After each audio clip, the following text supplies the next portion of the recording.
Olá, tudo bem? Meu nome é Welton Soares Mendes, sou um matemático e físico, mestrando em educação, especialista em matemática e física, docência superior e educação à distância. E trabalhei junto com vocês a disciplina 5.2, atividades teóricas, na pós-graduação de ensino matemático para o ensino médio. Penso que em nossas aulas você esteja munido de papel e caneta, para quando surgir alguma dúvida, vocês anotarem e depois apostarem no nosso fórum, tirar dúvidas. Já aproveitando a oportunidade para dizer que vai haver um fórum tirar dúvidas para cada uma de nossas aulas. Então poste as dúvidas no fórum pertinente à aula. E para que tenhamos um bom resultado, será necessária a dedicação de vocês nos estudos e atividades de sala virtual. Mas também é muito importante que você leia toda a apostila, o caderno didático. Para entender melhor o ciclo 2, você já tem feito o ciclo 1, que é a prática. Ele demonstra para vocês, nesse ciclo 2, as teorias, onde que existe relação entre ladeamento bem comportado e ângulos internos de um polígono irregular.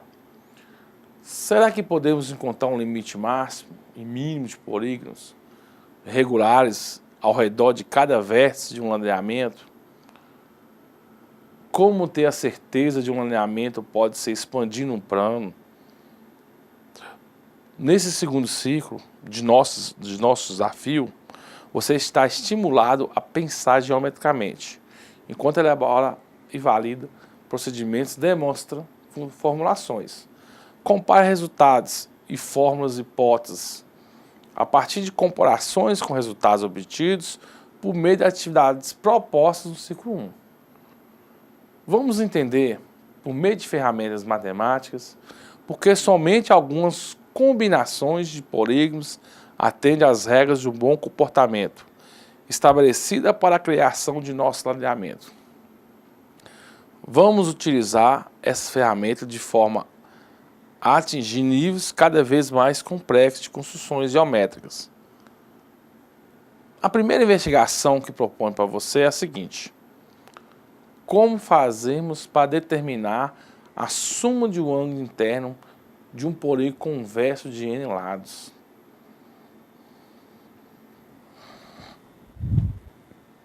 Você se lembra de caracterizar um polígono convexo? A figura 1 e 2 representam um polígono convexo, porque em seu interior estão contidas todas as suas diagonais. Já na figura 3 e 4, notamos que duas das diagonais do polígono não estão totalmente contidas em seu interior, ou seja, na área delimitada do seu lado. Neste caso, tal polígono é chamado de não convexo. Para que um polígono seja considerado não convexo, basta que apenas uma de suas diagonais pule a cerca, ou seja, não esteja completamente confinada no interior do polígono. Além disso, vale lembrar da seguinte regra importante: qualquer polígono cujos ângulos internos sejam menores que 180 será um polígono convexo.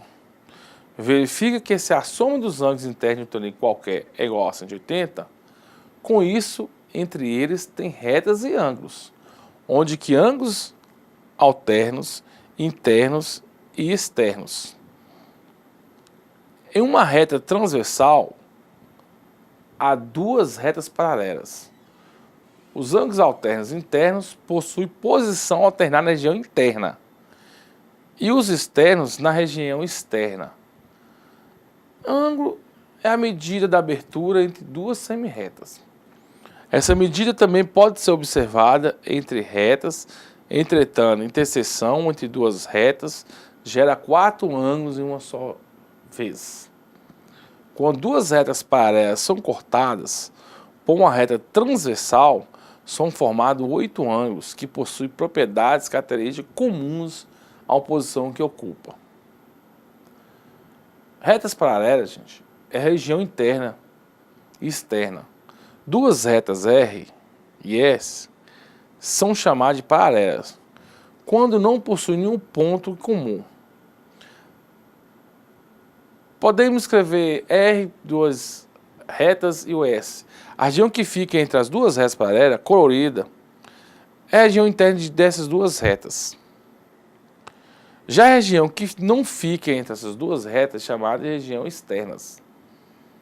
Observe assim algumas coisas, imagina aí esses ângulos formados por uma reta transversal que estão na região externa dessas retas. Os ângulos internos, alternos internos, o nome já indica a posição ocupada por ângulos que estão no interior. A palavra interno indica que quando tem duas retas, na região interna dessas retas paralelas, a palavra alterno indica que as posições alternadas com a reta transversal. Sendo assim, ângulos alternos externos são aquelas que estão na região interna das retas paralelas e em lados alternados da reta transversal. Os ângulos são representados entre alfa e beta, estão na região interna de uma reta, ROS, ao mesmo tempo o ângulo alfa está à direita e o ângulo beta está à esquerda da reta transversal. Assim podemos dizer que o alfa e o beta são alternos internos. Quando ângulos alternos externos ocupam a região externa da reta paralela ao mesmo tempo, estão em lados opostos da reta transversal. Observe um exemplo de ângulos alternos externos. É válido destacar que os ângulos alternos externos e internos são congruentes. Na figura 1, a reta S é a única reta paralela à reta R, que passa pelo ponto P. As retas U e V são transversais. As retas R e S. E na figura 2, os ângulos alternos internos, gama e beta, são geometricamente iguais. Agora observe a figura 1 no triângulo UP. Em cima ali, na reta R, o B e C ali. Imaginamos isso aí. De ângulos internos com alfa, beta e gama. Sendo S a reta. Prolongamento da base B e C pela vértice P para uma única reta. R paralela à reta S. Os outros dois lados, P, B e C, imaginando aí, do triângulo encontra curtindo nas duas retas U e V, transversais à reta paralela, R e S. As retas U e V, ao se encontrar com essas retas paralelas, R e S, definem os pares dos ângulos alternos internos. Um gama à esquerda e um beta à direita. Observando os três ângulos que parecem um topo, em torno de vértices, podemos que a soma de alfa, beta e gama tem que ser igual a 180. Gente. Isso aí é simples de deduzir que a soma dos ângulos internos dos triângulos A, B e C, que vocês aprenderam, é 180. Quando definimos que dois ou mais ângulos são congruentes, estamos dizendo que eles, na verdade, têm a mesma medida. Não é impossível citar a geometria sem citar Euclides, uma das primeiras pessoas a deduzir que a soma dos ângulos internos de um triângulo é 180. Foi Euclides de Alexandria, um dos maiores matemáticos gregos da antiguidade. Suas afirmações sobre a propriedade dos objetos geométricos, apesar de não possuir prova, são consideradas autoevidentes. Os 5 propósitos de Euclides são os seguintes. Por 2 pontos distintos dados, podemos traçar um segmento de reta. Primeiro. Segundo, qualquer segmento de reta pode ser prolongado indefinidamente em ambos os sentidos. Terceiro, dados dos 2 pontos distintos, podemos construir uma circunferência que passa desse ponto e que tenha o outro ponto como centro. Um quarto aí, todos os ângulos retos são congruentes sim. E o quinto proposto? Se uma reta transversal, as duas outras retas criam ângulos interiores de um mesmo lado, com a soma de um menor do que 2 ângulos retos, as duas retas se prolongadas, indefinidamente, cruza-se naquele lado no qual a soma dos ângulos é menor do que os dois ângulos retos. Esse último proposto é mais difícil de ser entendido. A sua versão mais moderna diz que por um ponto fora de uma reta, passa a única reta paralela à reta dada. Chamamos esse tipo de geometria plana, que usamos comum em nossa vida diária, da geometria euclidiana.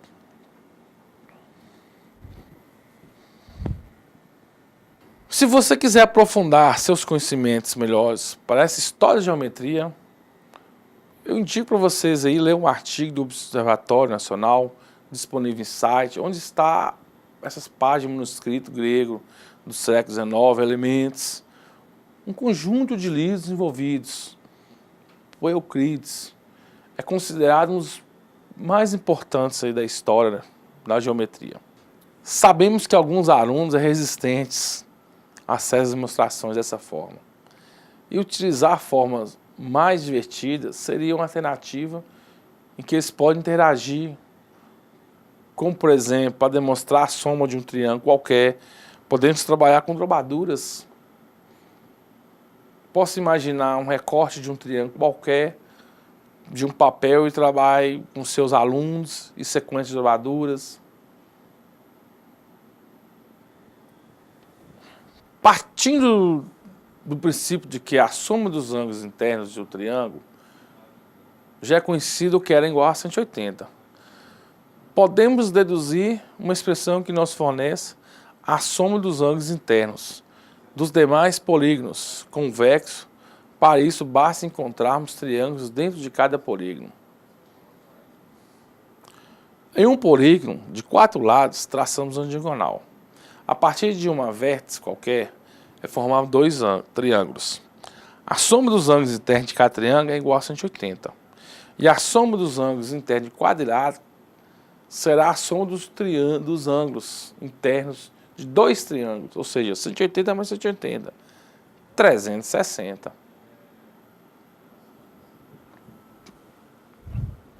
Em um pentágono, por exemplo, podemos traçar 2 diagonais que formaram 3 triângulos, cuja soma dos ângulos internos corresponde a 180 graus, 180 graus, 180, daqui é igual a 540. Ou seja, é a mesma que a soma dos ângulos internos de um pentágono para descobrir a soma dos ângulos internos de um polígono de 9 lados. Traçamos a partir de qualquer vértice 6 diagonais que se dividirão esse mesmo polígono em 7 triângulos. Deste modo, a soma dos ângulos internos do enágono será igual a 7 vezes 180, que é igual a 1260. Com isso, estabelece-se uma relação entre a soma dos ângulos internos dos triângulos, a soma dos ângulos internos dos polígonos e o número de lados dos polígonos. Isso é possível, pois a diferença entre o número de triângulos formados e o número de lados dos polígonos é sempre 2. Então, considerando um polígono convexo de n lados, a soma de todos os ângulos internos dos lados é menos 2. Triângulo assim definido que coincidirá com a soma dos ângulos internos dos polígonos, sendo, portanto, igual a n menos 2 vezes 180. Quando todos os lados de um polígono são iguais e também são seus ângulos internos, dizemos que esse polígono é um polígono regular. Que ele é aquele que não possui os ângulos com medidas iguais e os lados não possuem o mesmo tamanho. Se um polígono convexo com lado for regular, então ele terá n de ângulos internos congruentes entre si, cuja soma será igual a n menos 2 vezes 180. A mesma coisa lá atrás. Assim que, sendo cada ângulo interno de um polígono regular de lado, será dada pela igualdade. É um delta n menos 2 vezes 180 sobre um n de lados. Com isso, terminamos aí uma parte aí desses triângulos, que é muito importante saber. Falando em triângulos, eu vou voltarmos aí com a fala de ladeamentos. Porque a partir desse momento, daremos um passo importante no nosso desafio aí.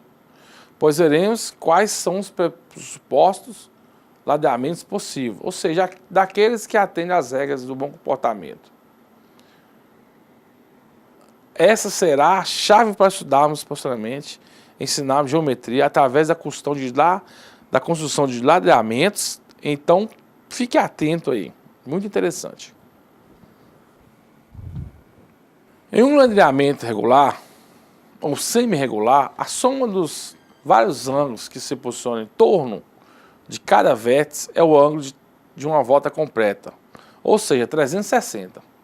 O exemplo está ali, 90 mais 105 mais 105, 360. Com isso, retornamos a alguns ladeamentos que vocês viram no ciclo 1.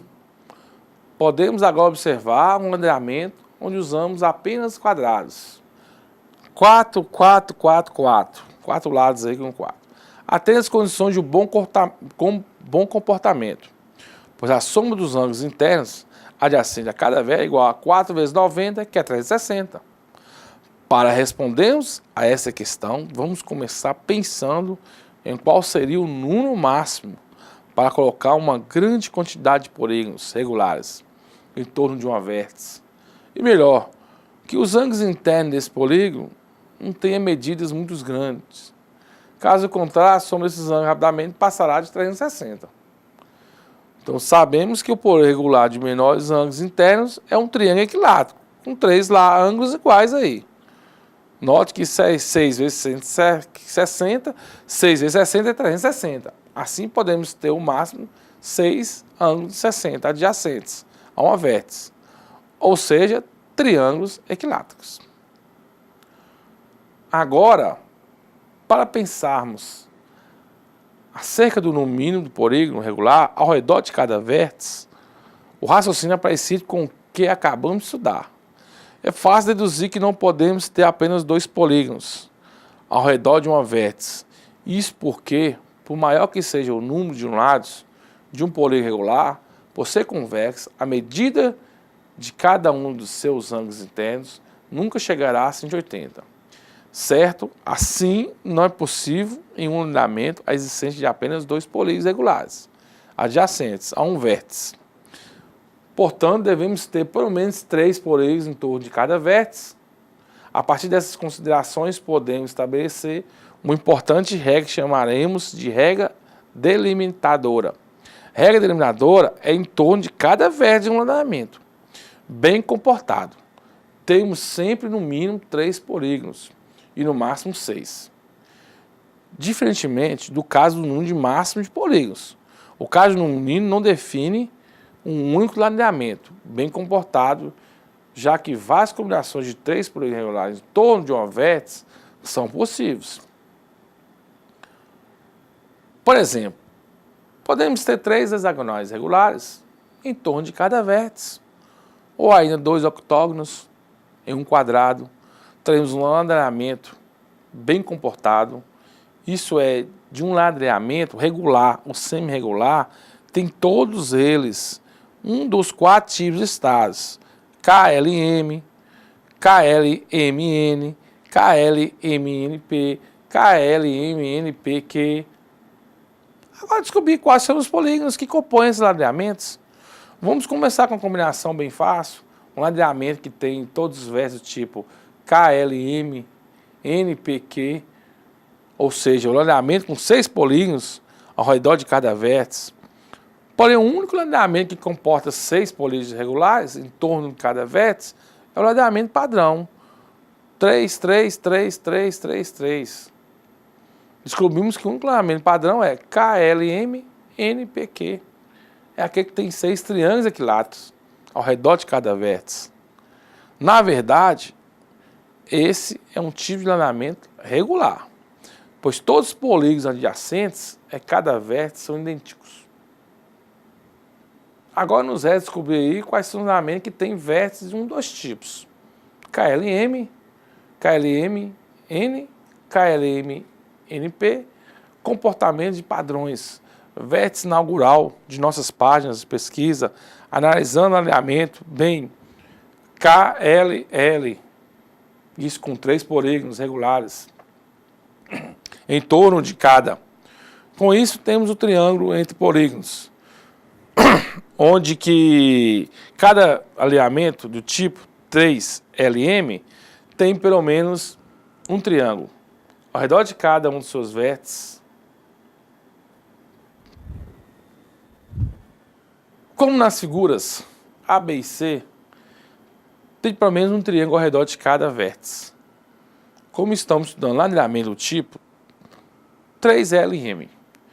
Seguindo essa orientação dada aí para essas setas, comparando A e B aí, observamos que o tipo da vértice A e B são equivalentes se chamarmos de A, B e C, os três vértices do triângulo representados na figura B. Ao redor da vértice A temos um triângulo, um ágono, porém de lados regular, um ágono regular. Suponhamos que o ágono esteja colocado ao lado de AC. Para caracterizarmos o vértice como sendo do tipo 3LM, necessariamente devemos ter um M-ágono colocado ao lado de A e B. Em torno de cada vértice do ladreamento, devemos ter um triângulo equilátero e dois M-ágonos regulares. Assim, os três ângulos adjacentes ao vértice têm medidas gama alfa 3, alfa M, alfa N, que deve ter soma igual a 360. Logo, A3, ou alfa 3, mais alfa M é igual a 360. Ou seja, 60 mais AM, alfa M mais alfa M, que é igual a 360. Portanto, é um alinhamento de 150, pelos cálculos aí. Pentágono entre polígonos, você deu em conta que a razão pela qual M no alinhamento 3LN é o fato de um triângulo polígono de um número ímpar. De lados, para facilitar nosso estudo, vamos conseguir continuar pensando aí sobre a mesma lógica, porém agora a vez de triângulos. O polígono regular com número ímpar de lados, o pentágono, nesse caso, é um dos valores K, vou supor K ou M, será igual a 5. Podemos supor que K igual a 5, tendo em vista que as vértices de tipo 5A e B, A5B, AB5 são todos equivalentes. Vamos então descobrir qual alinhamento bem comportado tem 3 polígonos ao redor de cada vértice, sendo um desses pentágono regular. Para encerrar essa pesquisa sobre alinhamentos, imagine um alinhamento padrão KLM em que todos os polígonos têm um número de par de lados. Esse ladeamento não fica o uso pelo menos um quadrado. Padrão 4M, ou de pelo menos um hexagonal regular. Como exemplo que acabamos de estudar, não existe nenhum alinhamento com padrão de forma KLM com KLM em todos os pares, que não faça o uso de quadrados e nem de hexágonos regulares. Portanto, um único padrão KLM descobrido, com os únicos alinhamentos bem comportados, com 3 polígonos, em torno de cada vértice, são alinhamentos regulares, 6, 6, 6. Os alinhamentos semi-regulares dos padrões são 3, 12, 12, 4, 8, 8, 4, 6, 12, ok? Investigaremos agora uns alinhamentos bem comportados de padrão KMN. Vamos dividir o nosso estudo em 2 casos. Um alinhamento padrão KLM, MN, que possui triângulos equiláteros. Outro alinhamento padrão KLMN, que não faz uso de triângulos equiláteros. Faz o uso de triângulos equiláteros, podemos concluir que igual a K a M é usado em um consenso raciocínio, como a vértice C precisa ser de um mesmo tipo de vértice A e B para atender a terceira condição de um bom comportamento. Então, se podemos concluir que necessariamente L é igual a N, com isso respeitando as condições de bom comportamento, a soma dos ônus compartilha, cada vértice deve satisfazer a equação gama 3 mais 2 vezes AM, gama M, que é igual a 360. Ou seja, 60 mais 2, que é igual gama N, mais gama M, que é igual a 360. Sendo assim, temos 2 AN mais AM, que é igual a 300. Podemos usar o mesmo raciocínio empregado nas sessões anteriores. Vamos tentar aí uma abordagem diferente. Dessa vez vamos atribuir valores para N, usando a expressão acima. Se N é igual a 3, então a N é igual a 60. Então a M é igual a 300 menos 120, que é igual a 180. O que é impossível, pois, para a definição de polígono convexo, todos os seus ângulos internos são menores que 180. Se for em 4, é 90. Então, 300 menos 180 é 120. Que o ângulo interno de um hexágono regular, nesse caso, nosso alinhamento será padrão. Se for em 5, multiplica aí com N, é 108. Então, 300 menos 216 é igual a 84. Que também é impossível também de ocorrer também, pois nenhum polígono regular possui ângulos internos com essa medida. Se for em 6, multiplicando aí vai dar 120. Então, a M é 300 menos 240, que é igual a 60. Que o ângulo interno de outro triângulo também logo aí, teremos um alinhamento padrão, 3, 6, 3, 6. Legal isso aí. Se N é 7, então vai ser 128,57. Então, a M é aproximadamente 300 menos 257, que dá 42,86. O que é impossível, pois não existe polígono regular que possui ângulos internos menor que 60. Além disso, podemos notar que se N é maior ou igual a 7, então um gama N aí é maior que 120 e um gama M é menor que 60, o que é possível, pois temos polígonos regulares menor, com ângulos internos, triângulos equiláteros, que tem cada um dos seus ângulos internos igual a 60. Na área de triângulo, vamos ver aí o ladeamento bem comportado de padrão KL, M, N, que não vão fazer uso de triângulo, ok? Neste caso, o polígono menor dos números de lados que utilizaremos será o quadrado que possui cada ângulo interno igual a 90. Ou seja, vamos então supor que K é igual a 4. Essa resposta pode ser positiva? Podemos verificar imediatamente.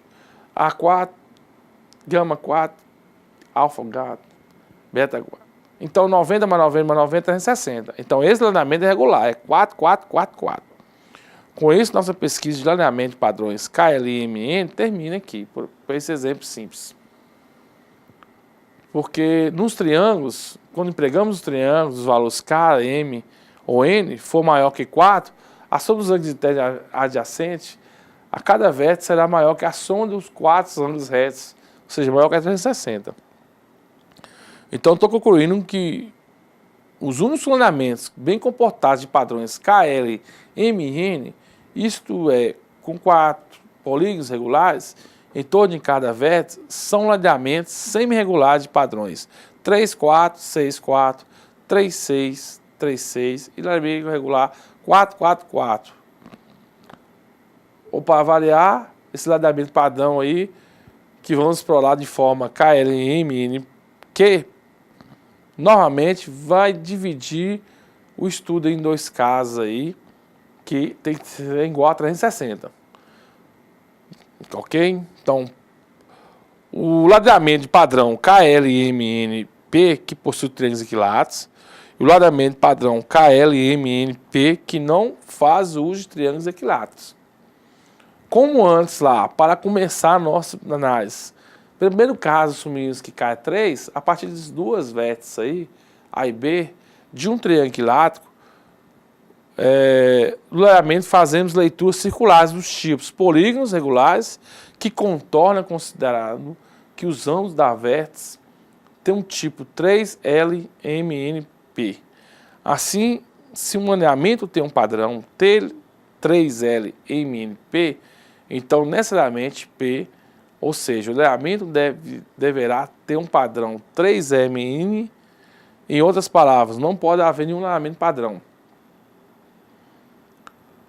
Então, 3LMNP, com diferença de P, concluímos que não existe alinhamento regular, semi-regular, podemos ter menos que 3 ou mais que 6 polígonos regulares em torno de cada um de suas vértices.